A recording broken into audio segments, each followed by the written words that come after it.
Bonjour, c'est Kevin de la Pod Affiliation, le podcast 100% affiliation et bienvenue dans cet épisode. Épisode qui est un extrait du podcast complet dans lequel j'interviewe Romain Pirotte, expert en Black Hat SEO. Podcast que tu peux retrouver en lien directement dans la description de cette vidéo. Sache également que tu peux télécharger le PDF récapitulatif de l'interview qui n'est autre qu'un plan d'action pour lancer ton premier site Black Hat.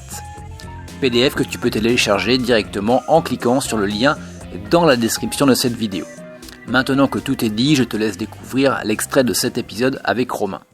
Après, comment est-ce que tu crées ton contenu? Parce que tu parles de 200 voire 2000 pages.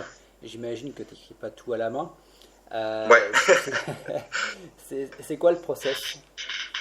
Alors le process, il y a plusieurs outils et plusieurs techniques d'ailleurs. Ouais. Je sais pas si tu veux qu'on énumère les techniques. Allez, vas-y, on a le temps, donc c'est parti. Ok, cool.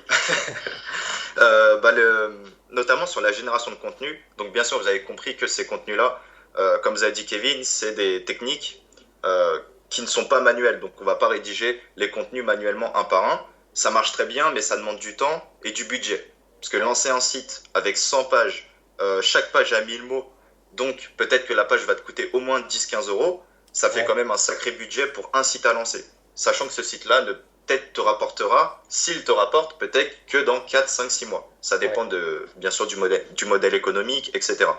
Mais la génération de contenu, c'est super intéressant parce que tu as diverses techniques, par exemple comme la traduction automatique. Avec différents outils, tu peux très bien récupérer des sites américains qui sont sur ta thématique. Donc tous les sites qui traitent, ou par exemple qui ont dans leur titre à eux, maigrir des jambes, parce que toi tu vends un produit pour maigrir des jambes, tu vas récupérer tous ces articles-là qui traitent uniquement de maigrir des jambes, et tu vas les traduire automatiquement en français.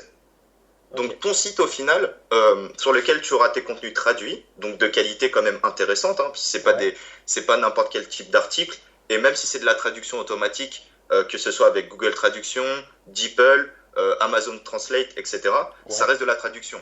Donc ça reste quand même assez qualitatif et ça peut très bien se lire. Et juste, est-ce que tu fais attention à la sémantique de ton article, au champ lexical qui est employé par rapport aux mots-clés sur lesquels tu vas être référencé, ou est-ce que tu lances un petit peu un peu de, pas tout et n'importe quoi, mais tu lances la sauce et puis on voit ce qui prend? Alors, niveau génération de contenu, je m'embête pas. Clairement, j'essaie juste de sélectionner des bonnes sources. Voilà, si je vends un produit pour maigrir des jambes, je vais pas prendre des sources avec un produit avec des articles qui traitent pour maigrir des bras. Je vais prendre uniquement des articles qui traitent de maigrir des jambes parce que la pertinence c'est super important. Faire des visiteurs c'est facile, hein. Tout site peut faire 1000, 2000, 10 000 visiteurs par jour. Par contre, faut que les visiteurs soient ultra ciblés. Et je préfère faire un site qui a 50 visiteurs par jour, mais toutes ces personnes-là potentiellement veulent maigrir des jambes et potentiellement pourront acheter mon produit pour maigrir des jambes. Donc la pertinence, c'est super important. Et c'est pour ça que si je fais de la traduction, je vais chercher uniquement des articles qui traitent de maigrir des jambes. Et je me dis que si c'est des articles bien cherchés, c'est qu'ils sont optimisés également en anglais. Donc si je le traduis, ils resteront plus ou moins optimisés en français. Ok. Parce que le champ lexical reste le même. Et même si c'est un synonyme, même si c'est pas des fois le terme exact, parce que dans une traduction, des fois les termes ne sont pas ceux qu'on souhaiterait, ça reste quand même pertinent. Et le plus important, c'est que ça traite bien de mon sujet. Et si demain j'envoie 1000 articles sur un site donc qui sont traduits à partir de sources d'autres langues, et mes 1000 articles parlent de maigrir des jambes, je vais les envoyer à Google et je sais que si j'ai des visiteurs, ils voudront maigrir des jambes. C'est un exemple un peu bidon, mais c'est vraiment pour dire que la pertinence, elle est super importante. Notamment sur l'affiliation, c'est très très important. Par exemple, par exemple, pour un produit d'affiliation de régie, si demain c'est un produit, par exemple pour les rides, et que quelqu'un lance un site Black Hat où c'est des articles assez généralistes, notamment beauté, ou pas pour les rides, mais plus pour perdre du cou, etc. Moi, je vais lancer uniquement des articles pour perdre des rides.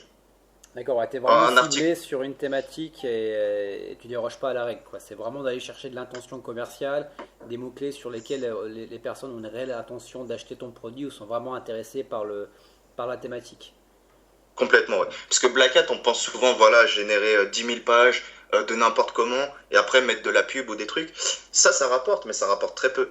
Alors que Ouais. si tu as un produit qui te rapporte 50 euros de commission et c'est un produit anti-rides, Ouais. bah, si tu as plein d'articles anti-rides, tous les gens qui vont arriver, tu es presque sûr qu'ils vont acheter ton produit. Donc même si tu as peu de personnes quotidiennement, tu as un super taux de conversion et comme tu dis, l'intention sera bien maîtrisée. Ok.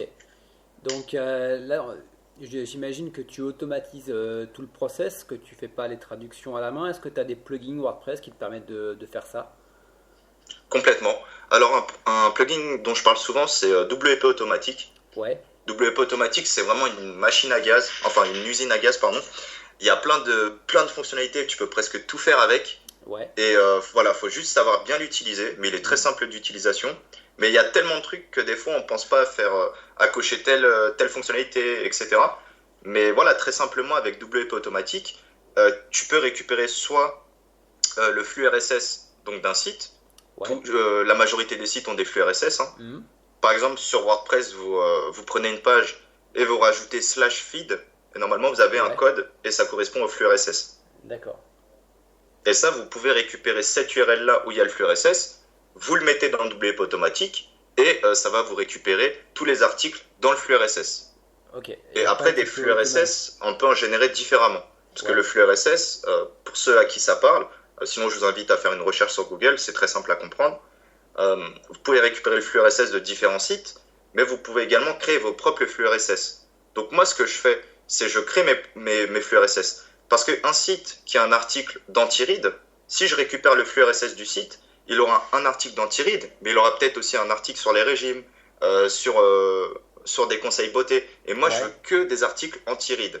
Ouais. Et c'est pour ça que je vais récupérer, par exemple, tous les articles sur Google ou sur Bing qui traitent de l'anti-ride aux États-Unis. Et D'accord. après, tous ces articles-là, bon, bah, je les traduis en français. Et comme ça, c'est que des articles qui traitent d'anti-ride. Et pour revenir, voilà, c'est une intention de recherche qui est vraiment maîtrisée. Et tous les gens qui viendront achèteront mon produit anti-ride, d'affiliation ou n'importe. Ok. Donc là, donc c'est une des premières techniques qui est donc la traduction. Je sais qu'il y a des techniques qui sont encore un peu plus entre guillemets sales, notamment la bouillie. Est-ce que tu peux nous en Ouais. parler? Ça va pour la traduction, j'étais assez clair ou Bah écoute, sinon on peut.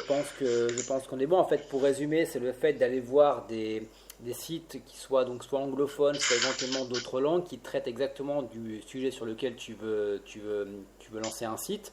Tu récupères le contenu uniquement ce qui t'intéresse et après tu fais une traduction et tu rebalances sur ton site.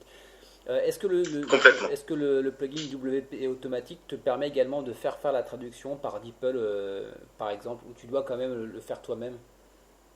Alors sur les nouvelles versions, tu peux le faire avec DeepL, sauf que DeepL, c'est ça, tu dois avoir l'API. Donc tu vas payer au nombre de caractères. Ouais, C'est pas très cher, mais nous, si on fait 1000 articles, là, ça va faire cher. ouais, Donc moi, je vous conseille de passer avec Google Traduction. Franchement, c'est basique et même si c'est l'outil de Google, on peut dire ce qu'on veut. Google Traduction, ça rank, ça se ouais. positionne, ça ramène du trafic, ça ramène du cash. Donc c'est pas un souci. Et DeepL, ça marche très bien, mais ouais, plus pour des besoins, je dirais vraiment des petits besoins. Ok, Pour des besoins à fort volume, Google Traduction marche très très bien. ok, nickel. Et donc, Et ouais, ouais, et vas-y, pour la vas-y. bouillie, Ouais, ouais, vas-y, on peut allez. parler de la bouillie. Après, voilà, juste pour la traduction, le concept est très simple, mais franchement, des fois, c'est ce qui est le plus simple qui marche le mieux. Ouais, Donc, faut pas se dire c'est simple, tout le monde le fait parce que très peu de gens le font, et il faut vraiment en profiter, et notamment avec tes autres vidéos sur l'affiliation. Rien que le combo traduction, flux RSS et affiliation, j'ai fait beaucoup d'argent comme ça. Alors que c'est ouais. hyper basique, hein, mais ça marche hyper bien. Bah, j'ai eu justement le cas où j'avais voulu éventuellement traduire certains de mes sites de niche qui marchent très bien, notamment en espagnol. Et Ouais, je me suis retrouvé sur un site espagnol qui était la copie conforme de mon site. Donc en fait, quelqu'un avait déjà eu l'idée, mais en reprenant mon site. exactement. Et Ouais. là, je me suis dit, l'enfoiré. Mais bon, Je pense savoir de quelle thématique, quel site tu parles, parce qu'il y a des thématiques, notamment de régie d'affiliation, où on ouais, est là, on se pompe tous le même contenu. Et ouais, même moi, des fois, je repompe mon contenu à moi pour le retraduire dans la même langue. ouais, Enfin, je mets une langue intermédiaire, mais des fois, c'est des trucs de fou. Mais ouais, tu vois que des fois, c'est celui qui a le plus de force de frappe, donc peut-être le plus de noms de domaine expirés, le ouais. plus de pages, ou le plus d'originalité qui va Ah ouais, tout à fait, vraiment hein. Des fois, t'as être des le meilleur. sites. J'ai eu le cas où, notamment dans le milieu de la rencontre, où tu vois, Ouais. tu t'appliques à faire un site propre, et là, tu as un mec qui arrive avec un site tout pourri de petites annonces, mais tu le vois, tu vois, à 30-36 km à la ronde, que c'est vraiment un truc en mode bouillie, tout ça. Et là, tu fais, putain, il prend toutes mes places, fait chier. Ah, mais c'est clair. Bah, de toute façon, toutes Ouais, les thématiques money, comme ça, là, toutes ces thématiques qui rapportent de l'argent, c'est vraiment, avec le Black Hat, c'est là que tu arrives vraiment à sortir du ah, lot. mais Je clairement, dis pas clairement. que le White Hat, parce que c'est bien, tu pérennises, c'est stable, alors que le Black Hat, tu peux, du jour au lendemain, perdre peut-être deux trois sites sur 20 sites. Ouais. Mais voilà, c'est faire les deux, c'est l'idéal, clairement.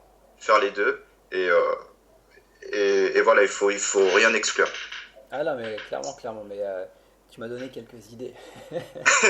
Après, concernant la bouillie, bah, comme tu l'as dit, par Ouais, exemple, si tu as un site de rencontre, ouais, eh bien, moi, avec la bouillie, je vais pouvoir en lancer très rapidement, peut-être 5, 10, 20, voilà, pour rester ouais. sur des échelles assez réalistes, ne pas partir trop loin et que les auditeurs qui sont là que ça puisse être accessible pour eux, hein, Mhm. parce que là, on va pas aller trop loin non Ouais. plus. Alors, Mais juste la bouillie, pour ouais. la définition de la bouillie, c'est quoi finalement?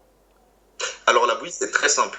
Moi, demain, j'ai envie de lancer 20 sites rencontres. Ouais, Eh bien, je vais mettre tous mes mots-clés rencontres dans un petit outil que j'aurais travaillé en amont ou que j'aurais ouais, sous-traité. Par exemple, pour 500 euros, tu peux sous-traiter un outil à Madagascar. ouais, Et moi, ce que je vais lui dire au développeur, je vais dire, OK, je veux un outil où je peux rentrer mes mots-clés. Par exemple, je vais ouais. mettre 50 mots-clés.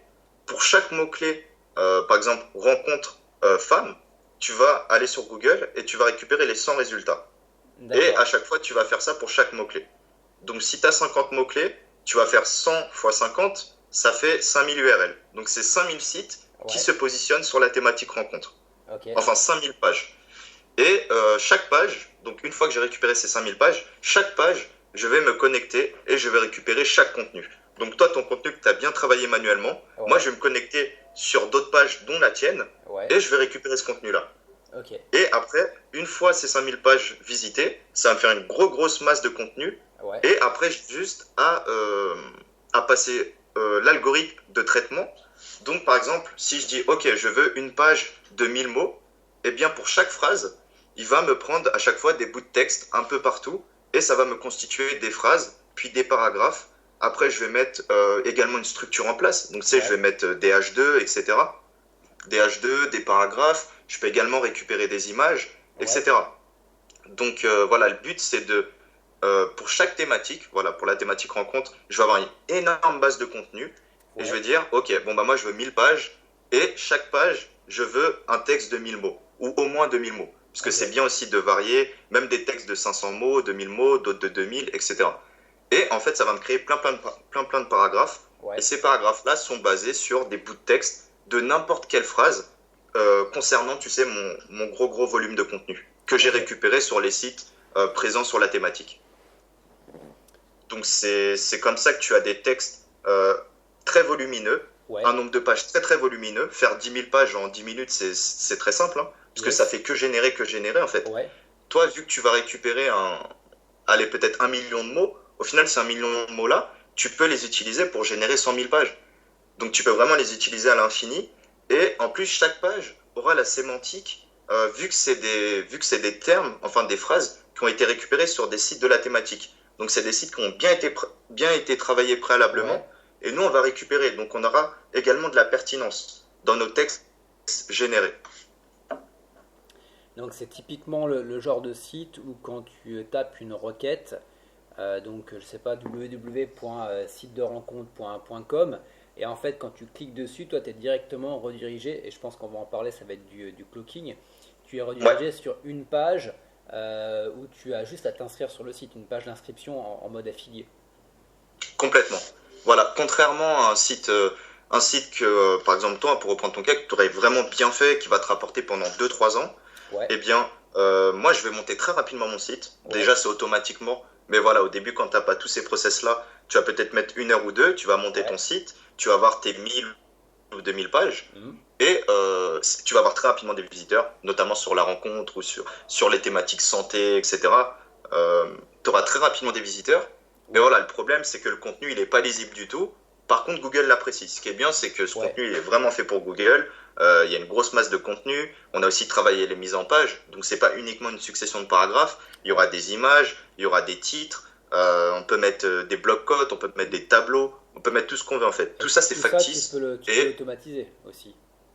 Ouais, on peut tout automatiser. En fait, moi, ce que je fais, j'aime bien regarder les sites type Le Monde, Nouvel Obs, etc. Et je vois ce qu'ils font. Je vois qu'ils mettent beaucoup de termes en gras. Je vois qu'ils font des blocs-notes. Je vois qu'ils font des listes à puces. Donc, qu'est-ce que je me dis? Ben, moi, dans mon algorithme de spam, je vais faire pareil. Enfin, de génération de bouillie, je vais faire pareil. Je vais faire une mise en page qui va ressembler à tous les sites les plus prestigieux. Par contre, le contenu, il est totalement bidon. Mais c'est pas grave, parce qu'il y a une mise en page intéressante et le contenu, il a tout le champ lexical qu'il faut, donc de la thématique. Donc ça, c'est juste un contenu qui va se positionner, et des contenus comme ça, on peut en faire des milliers. Donc, on va se positionner comme ça très rapidement sur des milliers et des milliers de mots-clés. Et après, dès qu'on aura des visiteurs, c'est là qu'intervient, comme tu disais, la stratégie de cloaking.